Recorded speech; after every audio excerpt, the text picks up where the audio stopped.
Hi, boys and girls. Thank you so much for videotaping at your school, Fort Myers Middle. Thank you. My name is Mrs. P. I'm the Director of Learning for Life, and today we're going to be doing a lesson in citizenship. And you guys actually picked this lesson, and this is going to be the separation of powers. Once we videotape this lesson, we're going to send it out to all the middle schools and Lee County schools so that they can also have a better understanding of character attributes and citizenship. So let's get going. Separation of powers. The founding fathers of the United States were careful to create a government that would remain balanced in terms of its power. In this lesson, we will 1. Identify 3 branches of the federal government. 2. Explain the work of the 3 branches. And 3. Recognize how the Constitution addresses the roles and responsibilities of the 3 branches. Are you ready to go? You ready with me? Here we go. Don't be shy. And let's go back into it. Okay. Next. Vocabulary keyword. What's that word? Constitution. Constitution. What does it mean to you? What do you think it means? Help them out. Anybody. The thing they created for the Declaration. What they create for the Declaration of Independence. Okay. So what else? Is it written guidelines? Do you have guidelines in school? Right? You kind of like have a government in school. Who's your government? Principal. And the underneath her or him? Assistant. Assistant principals, right? So there's your constitution right there in your school, and they come up with all of these rules and regulations and guidelines, right? Same thing for our country. So here we go. Constitution is a body of principles that's used by a government or organization. So when you have an organization, these are the different principles, different rules that they use. Example. Who can read that, please? The United States. The USA Constitution determines the form of our government. So that means that the United States Constitution, do we all live in the United States of America? Yes. Thumbs up. Yes, we do. Okay, and they determine the form of our government. The first activity, this is the United States Constitution, establishes the structure of the federal government and the separation of powers among 3 branches. You see the legislative in the red on the left, executive on the right in blue, and judicial, which helps ensure that no branch becomes too powerful. That's why they have 3. It's an odd number, and the judicial is the white. Each branch has separate roles and responsibilities, just as we do in school in our different grade levels.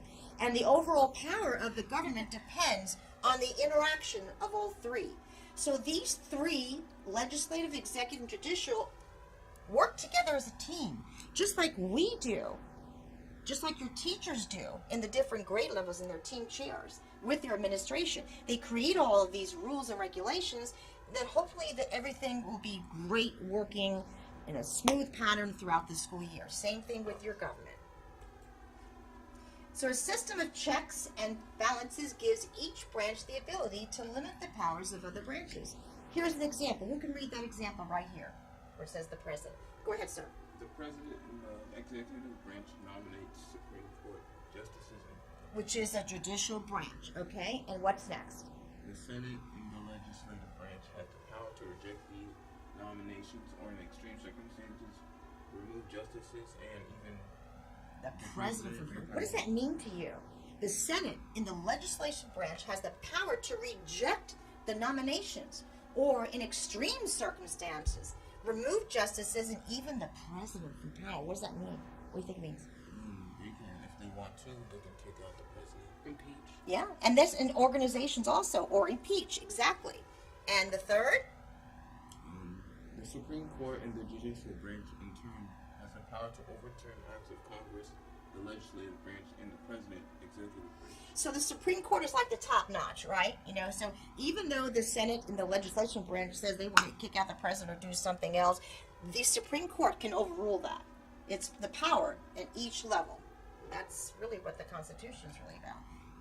Article 1 of the United States Constitution states that the Congress will consist of 2 separate houses, the House of Representatives and the Senate. Congress is the primary lawmaking body in the United States government. So our Congress, once again, is like the king up there. right? And overrules the House of Representatives and the Senate. You all recognize this? What is that? We the people. Declaration. That's right. The legislative branch is Article 1 of the United States Constitution states that the Congress will consist of two separate houses. These two houses that make up the United States Congress are the House of Representatives and the Senate. So the legislative branch, let's talk about that. The purpose of Congress is to be the primary law-making body in the national government. So they're like the bottom there. They're the first ones that come up with these thoughts and ideas and rules and regulations. When problems or issues arise, members of that Congress solutions by introducing bills or resolutions.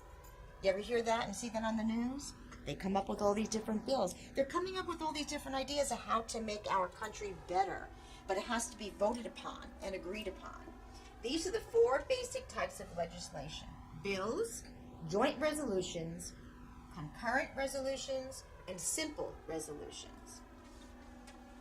So here, bills are accepted by both of the houses. And check this picture out. Isn't that beautiful? Look at that. That's a huge, circle there. And that's where all of the people meet from the Congress. And bills are accepted by both houses of the Congress and by the president become a law. And when the president vetoes, you know what that means? Or rejects? He just rejects. He says, no, okay, not acceptable, a bill, and returns it to the Congress. Gives it back. Try again. Come up with something different. Obviously, he or she has other ideas.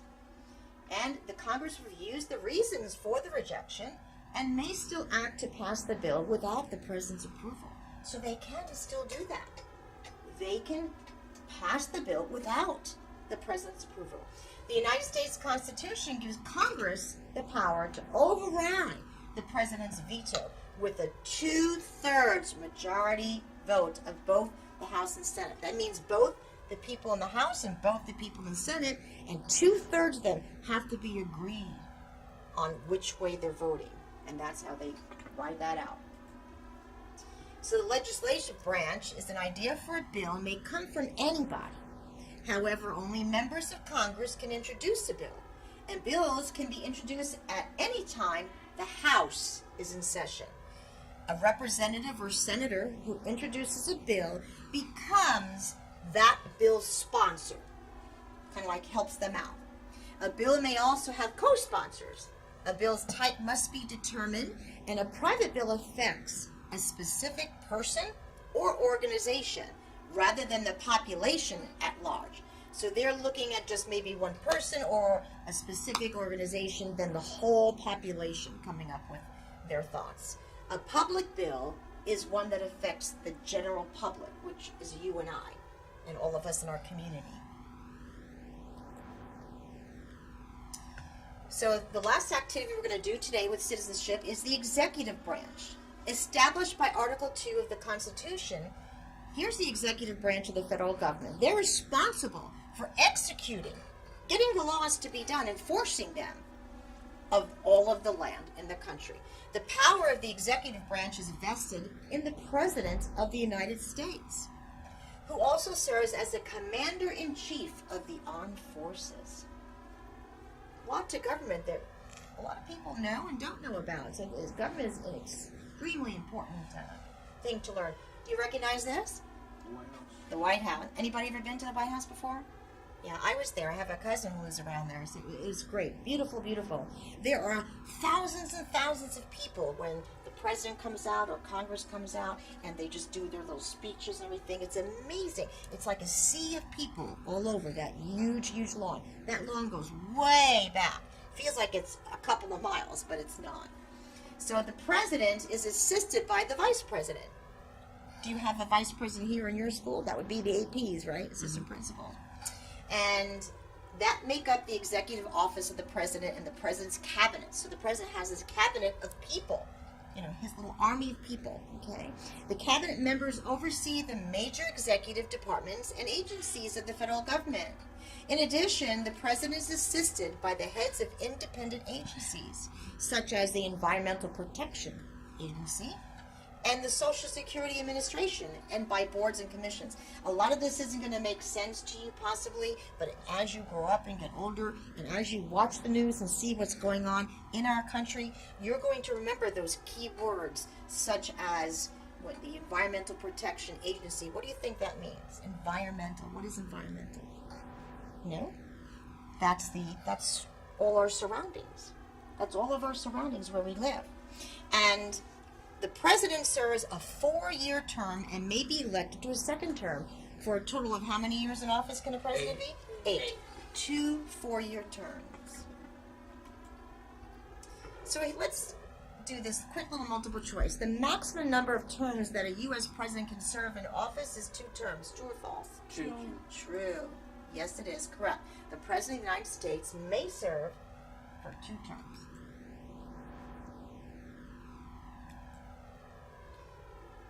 The last one we're going to do, the judicial branch. Article 3 of the Constitution establishes the Supreme Court as the highest court in the land.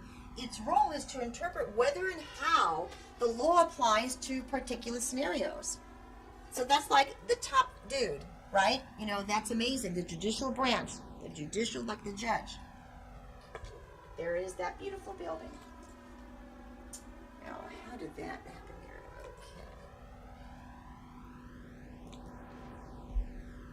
Okay.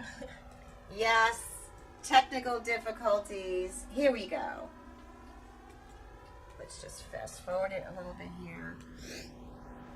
This is interesting things to discuss, and some of it, again, you might not understand as at your age now, but this is why we try to teach the different history and the different parts of the government. It's really very important to know. And some of you maybe one day might want to become part of the United States government. You know, congressperson, run for Senate, right? Maybe even be up there as president. You never know. So this is activity 3. We started that. So the United States Supreme Court consists of 9 justices. So the Supreme Court, in that white building you just saw in the previous slide, you have a Chief Justice and 8 Associate Justices. Justices are nominated by the President only and confirmed by the Senate. So the President nominates the justices and confirmed by the Senate. Each justice serves for the life until retirement, resignation, or death. So they can do this forever. I didn't know that myself. That's fantastic. So at its discretion and within certain guidelines established by the Congress, the Supreme Court each year hears a limited number of cases it is asked to decide upon. Okay, just like consequences, like your administration, your teachers are asked that to decide upon consequences. Same thing here. Those cases may begin in the federal or state courts, and they usually involve important questions about the Constitution or the federal law. So Supreme Court justices are appointed for 20 years. Is that true or false?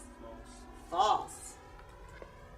How long do you think it is? Correct. Supreme Court justices are appointed for life. You got it. How many justices are on the Supreme United States Supreme Court? 3, 9, 8, 5. How many say 3? 9, 8, 8. Yep. It's 9. 9. You got it. Hit it 5. You are paying attention. Good job.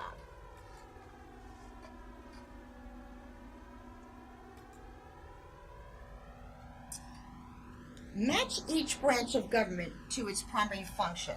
Let's see if we can get this right. Executive, it's either reviews and interprets laws, enforces laws, or makes laws. Would that be executive, legislative, or judicial? So these 3, we have to match to these 3. Anybody want to take a crack? We're doing executive first. What do you think? Executive is going to enforce laws. Yeah, you know your stuff. What about legislative? That's review and interprets. Excellent.